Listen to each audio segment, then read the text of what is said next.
To kick us off this week, we are making this amazing barbecue orange chicken. So over to my slow cooker, I'm lining it with a slow cooker liner. This is just going to help so I don't have to clean my slow cooker this evening. But now I'm adding in 2 large chicken breasts. I'm seasoning the chicken with a dash of pepper and salt. Next, add in a 1/2 cup of barbecue sauce. You could use any brand or any type of barbecue sauce that you like. Now add in 3/4 cup of orange marmalade. Now that is all you have to do. Just cover this with a lid and cook it on low for 6 hours. It can't get any easier than that. Once the chicken's cooked through, just shred it up and then you could serve this orange barbecue chicken up. We served ours over a bed of white rice, but you could serve this over cauliflower rice. You could serve this over noodles. However you choose to do so, it will really work well. But this has the most perfect subtle orange flavor about it. Plus it has a great barbecue flavor about it at the same time. We all got seconds just because we really did enjoy it that much. It was such a delicious, easy dinner to throw together on that busy day.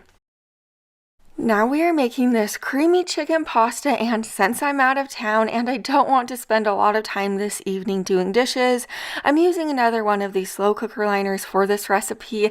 I don't use these slow cooker liners for every slow cooker meal I make, but you know, when it's going to be a crazy day and I know I'm not going to do the dishes in the evening, I like to use one of these. But I added 2 chicken breasts into my slow cooker along with a tablespoon of Italian seasoning mix. Next, 8 ounces of cream cheese and then a 10-ounce can of cream of chicken soup. If you have my cookbook, pull it out because you will find this recipe on page 166 in the slow cooker section.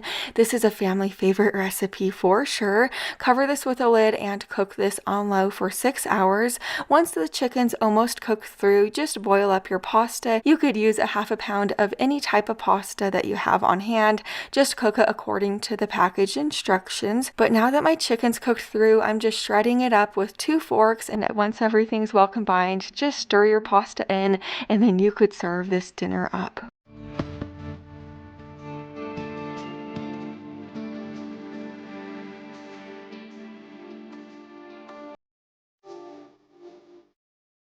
Here's what our dinner looks like. I've been making this creamy chicken pasta like this for years and years, and it is just a family favorite for sure. That's why it's in my cookbook. But I did serve this with this avocado ranch salad kit.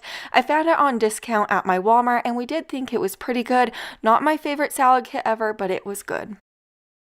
Now we are making these queso chicken tacos. So into my slow cooker, I'm adding 2 chicken breasts. Next, add in a can of Rotel. This is an undrained can. Then add in a cup of queso. You could use any brand or any type of queso you like.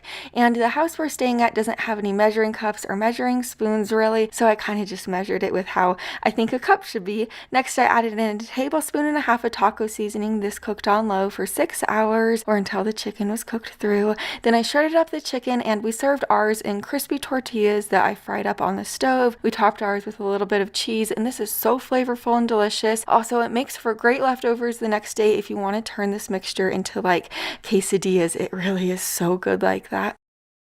Now we are making this Tuscan chicken, so into my slow cooker I'm adding in 2 large chicken breasts. Next, add in about a teaspoon of salt and a 1/2 teaspoon of pepper. Just sprinkle it over the chicken. Now I'm adding in a 16-ounce jar of Alfredo sauce. After you add that jar in, go ahead and add in about a 1/2 cup of sun-dried tomatoes. I did add some of the oil in that was in the jar of the sun-dried tomatoes. Go ahead and cook this on low for about 6 hours. Once the cooking time is up and the chicken's cooked through, just shred up that chicken with 2 forks carefully. And then this is optional, but I did add in 2 cups of fresh chopped spinach, and then just let that spinach wilt down for about 10 minutes. If you don't want to add the spinach in, you certainly don't have to. It is optional, like I said.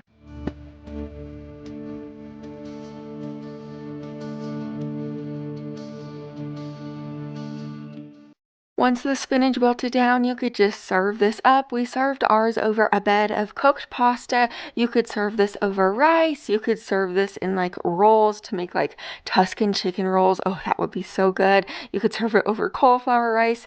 Really anything. My little ones absolutely loved this one because they thought the pasta was fun, but this is super flavorful.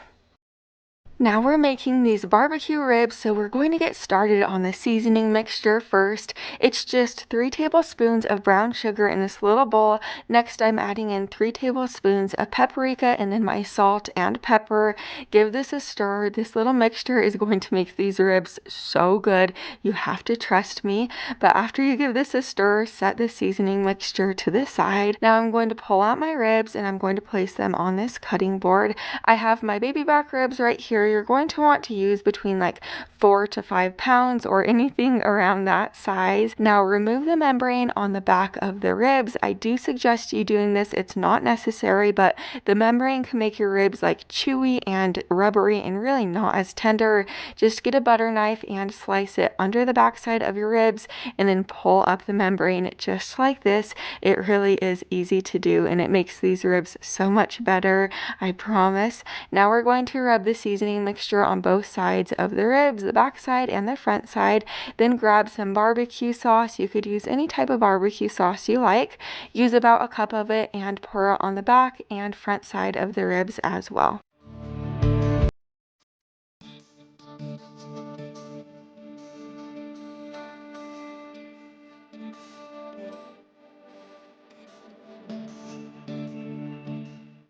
Once your ribs are coated well like this, place them in your slow cooker. You want to place them in there standing upright like this and place the meaty side against the inside wall of your slow cooker.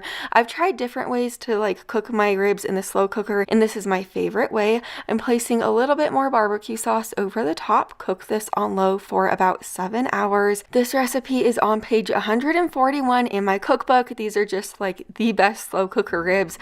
That's why they're in my cookbook. I also have over 100 of my family's favorite recipes in this book. I do have some books available if you don't have one yet. I know a lot of you guys already do have a cookbook, so thank you for grabbing one. I'm so thankful for you guys, but here's what my cookbook looks like. We also made some popsicles on this day, so that's what my little one is holding. She wanted to show you, but here is what dinner looks like. After the ribs were through cooking, we just poured a little bit more barbecue sauce over the top. These ribs are fall apart tender. They don't even like hold on to the bone. They are that tender. These are like the most perfect ribs. You really have to try them if you haven't yet. And then I did serve these with mashed potatoes. I went easy and did these microwave mashed potatoes since we are out of town. And I did serve this with like a spinach side salad on the side.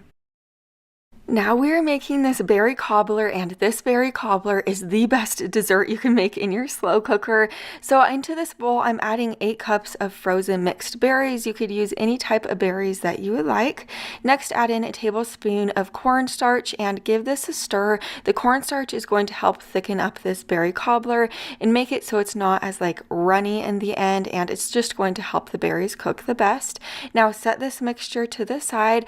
I have a half a cup of melted butter in this bowl. Now add in a 15-ounce box of vanilla cake mix. You could use any type of vanilla cake mix that you like.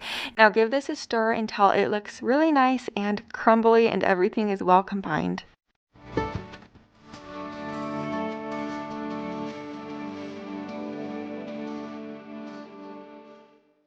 Now into my slow cooker, I'm adding the berry mixture right in there. I do want to let you know, if you don't want to use berries for this, you could always substitute the berries for peaches, or you could do like berries and peaches. That would be really good. Over the berries, I'm adding that crumbly mixture, spread it out, cook this on low for about 4 hours, and once the edges are like golden brown and your house is smelling so good, you could serve this up. We topped ours with a little bit of vanilla ice cream on top, but you could serve yours with whipped topping or really anything that you would enjoy. This berry cobbler is so delicious. It tastes like you spent hours trying to make it. It tastes like that topping layer is homemade. It really is absolutely phenomenal. And since we did